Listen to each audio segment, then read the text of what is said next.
এতিয়া এপাত মোজা মোৰ ৰেডি হৈ গ'ল এপাত মোজা মই পিন্ধি দেখাইছোঁ মোজা পাত পিন্ধিয়ে আছোঁ মই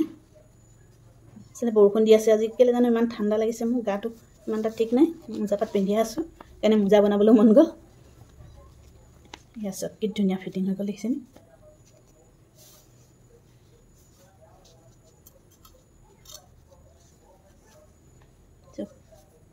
এটকা খৰচ নকৰাকৈ কি ধুনীয়া মোজা হৈ গ'ল দেখিছেনে নমস্কাৰ বন্ধু বান্ধৱীসকল মোৰ চেনেলৰ নতুন এটা ভিডিঅ'লৈ আপোনালোকক সকলোকে স্বাগতম জনাইছোঁ আজি মই পুৰণা কাপোৰে ঘৰতে মোজা বনাব লৈছোঁ ভৰি মোজা আঙুলি থকা মোজাটো এতিয়া ঠাণ্ডা আহিছেই নহয় এয়া মই চব স্পৰ্টিংটো এই বেক সাইডটো মই কাটি ল'লোঁ এইটো দেখিছেনে এয়া দুপিচ মই কাপোৰ উলিয়াই থৈছোঁ ভৰিটো জোখ প্ৰথমতে লৈ ল'ব লাগিব মোজা চিলাবৰ কাৰণে কাপোৰটো কাটিবলৈ এয়া চব মই জোখ লৈছোঁ ধুনীয়াকৈ জোখটো ল'ব গণ্ডগোল হ'লে দিগদাৰ হৈ যাব এতিয়া মোৰ ওলাইছে 10 ইঞ্চি দীঘল আৰু মই আগফালে এটা পিছ এইফালেও এটা চিলাই মাৰিব লাগিব আৰু ইয়াতো এটা চিলাই মাৰিব লাগিব দুটা চিলাই কাৰণে মই 1.5 ইঞ্চি বেছি ল'ম এতিয়া 11.5 ইঞ্চি মই দীঘলটো লৈ ল'ম আৰু এতিয়া পঠালিটো জুখিব লাগিব এইটো আৰু ভৰিটো যোনখিনিত বহল ভৰিটো যোনখিনিত বেছি বহল এইখিনিতে আমাৰ ভৰিটো বহল নহয় জানো কিন্তু জুখিব লাগিব এইটো মোৰ 10 ইঞ্চি ওলাইছে বহলটো ভৰিটো বহুত শকত আছে আৰু ভৰিটো আপোনালোকক দেখাবলৈ বেয়া পাইছোঁ মানে ভৰি দেখুৱা নিচিনা হ'ব সেইকাৰণে মই জাজু পিন্ধি লৈছোঁ ভুল নুবুজিব আপোনালোকে এতিয়া 10 ইঞ্চি আৰু ইয়াত মাত্ৰ এটা চিলাইহে পৰিব অকল মানে মাজত এটা এইখিনিতে এটা চিলাই পৰিব সেইটো কাৰণে মই মানে আধা ইঞ্চি বেছিকৈ ল'ম এটা চিলাই কাৰণে 10.5টো ল'ম মই এইটো কাৰণে আৰু এইটো ল'ম মই 11.5 কাৰণে দীঘলটো কাৰণে এইটো বহলটো হৈ যাব 10.5 আৰু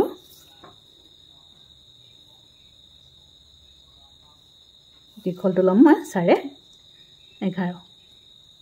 এইটোলৈকে 11.5 এইখিনিতে এতিয়া চিন দিব লাগিব আৰু এতিয়া এনেকৈ জাপি দুপিচ মই কৰি ল'ম কাপোৰ দুপিচ কাপোৰ সমান জোখত কাটি ল'ব লাগিব এইটোৱে আপোনালোকৰ জোখটো এনেকৈ জুখি ল'ব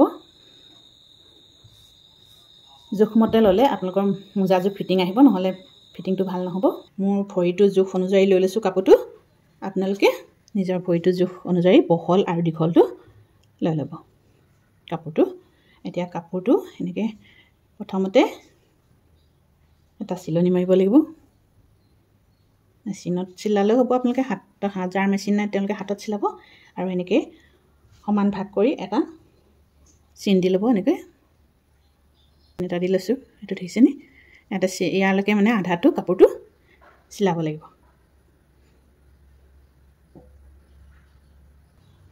আৰু আপোনালোকে পুৰণা চুৱেটাৰ বা স্পৰ্টিঙে ল'ব তেতিয়া নহ'লে কটন কাপোৰ ল'লে আপোনালোকৰ চিলনিত সোমাই যাব টান খাব আৰু বহল হৈ নাযাব এনেকৈ টানিলে বহল হৈ যোৱা কাপোৰ ল'ব এইটো ছাইড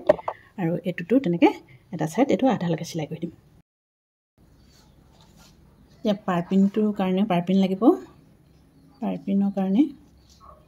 3 ইঞ্চি কাপোৰ এটা কাটি ল'ব লাগিব চব 3 ইঞ্চি জোখৰ মই দুটা পাইপিং দি লৈছোঁ এইটো দিছোঁ 3 ইঞ্চি দুটা পাইপিং লৈছোঁ এই দুপাত মোজাত লাগিব লগাবলৈ এতিয়া কাপোৰখিনি চিলাওঁ কাপোৰটো আধালৈকে চিলাই ল'ব লাগিব এতিয়া আধাটো কোনটোত পৰিছে চাই লৈছোঁ আপোনাৰ যদি 12 ইঞ্চি হয় তেতিয়াহ'লে 6 ইঞ্চিলৈকে মাৰিব লাগিব চিলাইটো এতিয়া এই কলা এইটোলৈকে পৰিছে আধাটো ইয়ালৈকে চিলাই কৰি দিম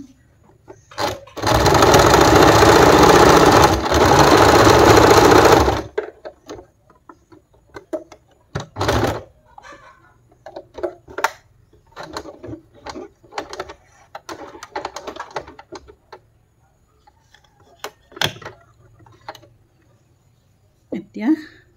এইটো কাপোৰটো এই চিলাইটো একেবাৰে মাজলৈ আনি দিব লাগিব এনেকৈ চিলাইটো মাজলৈ আনি দিব লাগিব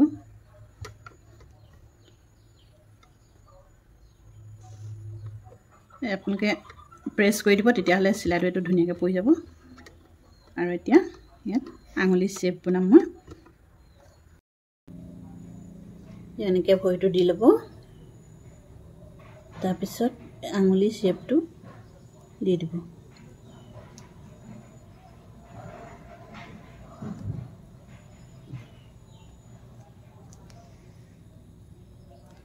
তাৰপিছত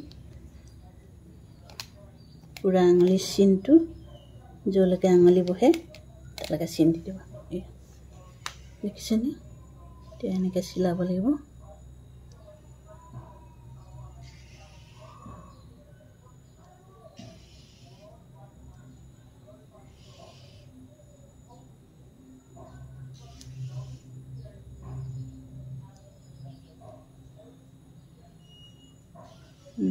চিলাব লাগিব এতিয়া মই চিলাই লওঁ চাই থাকক ভিডিঅ'টো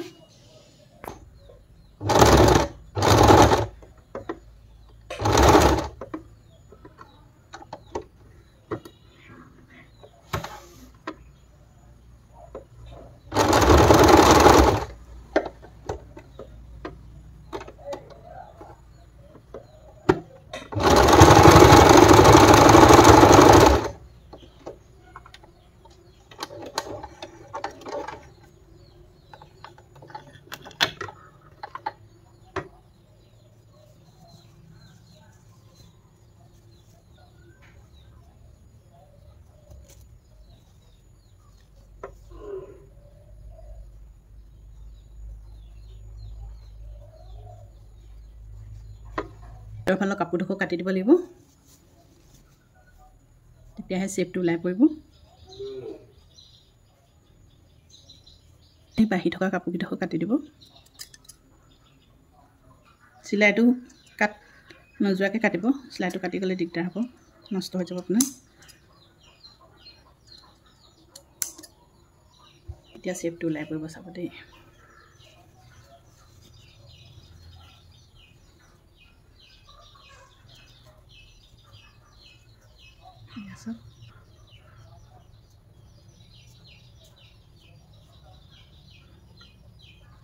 এতিয়া ইয়াত পাইপিন লগাব লাগিব পাইপিন কাটি থৈছিলোঁ মই 3 ইঞ্চি জোখৰ পাইপিন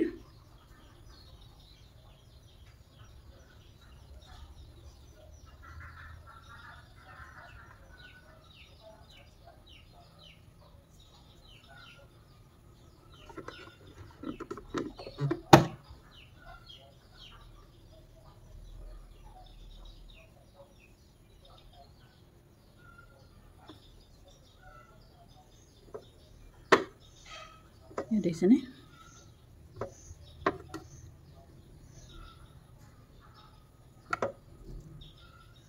সমানকৈ মিলাই ল'ব দেই হাতে চিলাবলৈ বেছি ভাল মেচিনটো 30 স্পীডত আহি যায় ন তাতে মই এইটো কাৰেণ্টৰ মেচিন বহুত স্পীড আহে মিলাবলৈ দিগদাৰ হৈ যায়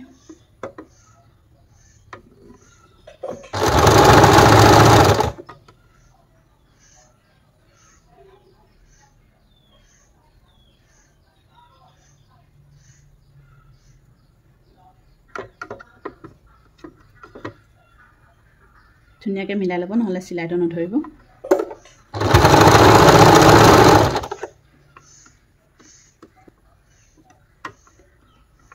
কোণাৰটো সাৱধানকৈ চিলাব লাগিব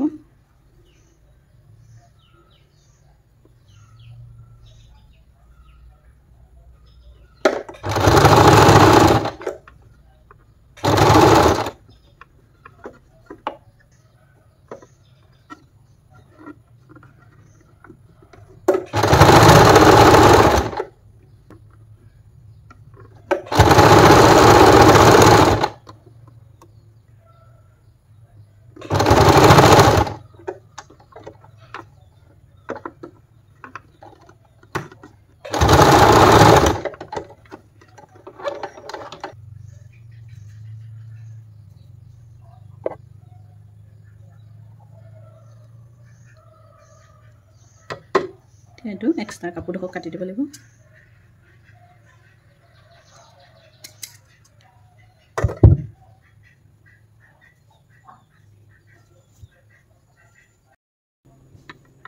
এতিয়া এই বেক সাইডটো জয়েন কৰিব লাগিব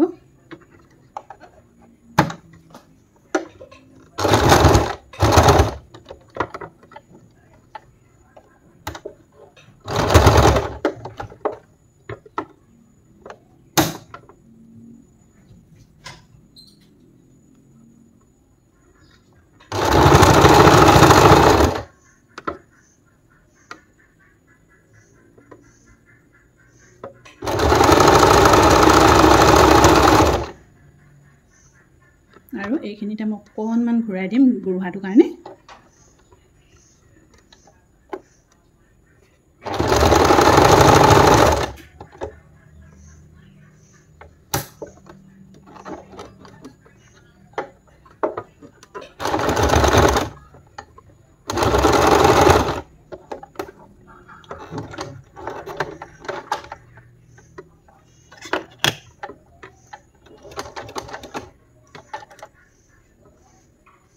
এতিয়া হৈ গ'ল আমাৰ মোজা।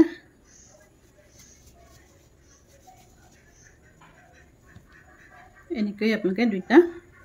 দুইপাত মোজা বনাই ল'ব। মই দুইপাত চিলোৱা নেদেখুৱা, এপাতকে চিলোৱা দেখাইছোঁ। বহুত টাইম দীঘল হৈ যাব ভিডিঅ'টো, কিন্তু আঙুলিকেইটা চিলাওঁতে জোখটো ধুনীয়াকৈ লৈ ল'ব। দুইপাত মোজা এনেকৈ কৰি দুইটা ভৰি পেলাই লৈ জুখি ল'ব। এতিয়া এই অকণমান জইনটো দেখিছেনে, এই এক্সট্ৰা কাপোৰখন অকণমান কাটি দিব লাগিব।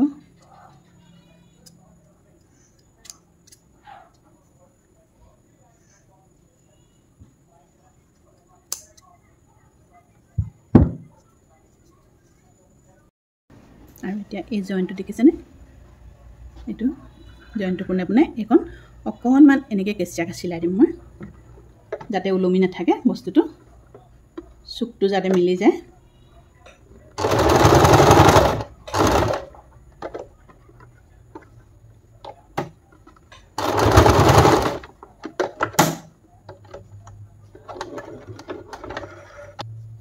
ওলমি থকা সূতাবোৰ কাটি দিব লাগিব। এতিয়া চুকটো দেখিছেনে ধুনীয়াকৈ মিলি গ'ল। এতিয়া ফাইনেলি মোৰ মোজা ৰেডি হৈ গ'ল। মাত্ৰ 10 মিনিটতে ৰেডি হৈ গ'ল মোজাযোৰ। পুৰণা কাপোৰে এটকা খৰচ নকৰাকৈ ঘৰতে বনাইছোঁ ঠাণ্ডা দিনত পিন্ধিবলৈ।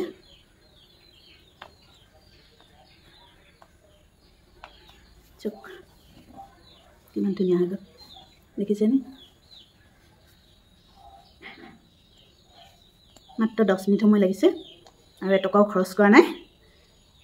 আপোনালোকেও বনাই ল'ব। ভিডিঅ'টো চাই ভাল পালে সকলোৱে লাইক কমেণ্ট শ্বেয়াৰ কৰিব, আৰু বেলেগ বেলেগ ডিজাইনৰ মোজা লাগে যদি আপোনালোকে কমেণ্ট ছেকশ্যনত কমেণ্ট কৰি ক'ব। আজিলৈ আহিছোঁ, বাই।